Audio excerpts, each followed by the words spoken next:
আসসালামু আলাইকুম রহমতুল্লাহ। ধরেন এটা একটা পিচ্ছিল রাস্তা এবং আপনি এই রাস্তাতে হাঁটতেছেন। হাঁটতে হাঁটতে হঠাৎ আপনি একটা জায়গায় গিয়ে হোঁচট খেলেন এবং পড়ে গেলেন। পড়ার সাথে সাথে আপনার পুরা শরীরে কাদা ময়লা লেগে আপনার একদম একাকার অবস্থা। এখন আপনি কি করবেন? আপনি নিশ্চয়ই আপনার বাসায় যাবেন কিংবা আশেপাশে কোথাও গিয়ে আপনার শরীরে যে কাদা লাগছে ময়লা লাগছে এটা আপনি পরিষ্কার করবেন, তাই না?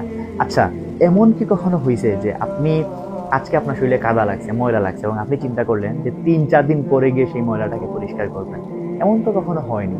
তাহলে আপনি কেন যখন গুনাহের কাজ করেন তখন সাথে সাথে তওবা করেন না? আপনি কেন ওই জিনিসটা চিন্তা করেন যে আমি অনেক পরে গিয়ে তওবা করব, ২ দিন পরে গিয়ে তওবা করব, ৩ দিন পরে গিয়ে তওবা করব? আপনি যখন পড়ে যান তখন আপনি সাথে সাথে আপনার শরীর যেমন পরিষ্কার করেন, আপনি যখন গুনাহে লিপ্ত হবেন, গুনাহে পড়ে যাবেন, সাথে সাথে আপনার কাজ তওবা করা। কারণ আপনি এই জায়গায় আছেন এবং আপনার ডেস্টিনেশন হচ্ছে গিয়ে জান্নাত। আপনি জান্নাতে যেতে চান এবং এর জন্য আপনি যখনই হোঁচট খাবেন, পড়ে যাবেন, নিশ্চয়ই আপনি রাস্তার মধ্যে পড়ে গেলে সেই জায়গায় পড়ে একদম শুয়ে থাকবেন না। আপনি সাথে সাথে উঠবেন, উঠে নিজেকে পরিষ্কার করবেন। ঠিক তেমনি আপনি যখন গুনাহের কাজ করবেন আপনি সেই জায়গায় স্থির থাকবেন না, সাথে সাথে আপনি নিজেকে ফিরিয়ে আনবেন, তাওবা করবেন, ইস্তেগফার করবেন।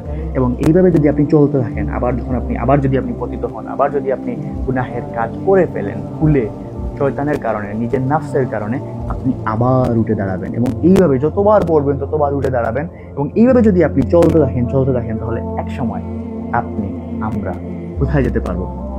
জান্নাতে গিয়ে পৌঁছাতে পারবো। তাই গুনাহের কাজ করলে, আপনি যদি গুনাহের কাজ করার সাথে সাথে তাওবা না করেন, নিজেকে ডিপ্রেস হয়ে যান যে আমাকে দিয়ে এটা হয়ে গেল, তাহলে কার লাভ হবে?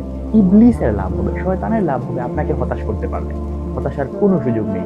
আপনি এইভাবে তাওবা করবেন এবং একসময় ইনশাআল্লাহ আমরা নিজেকে জান্নাতে দেখতে পারবো।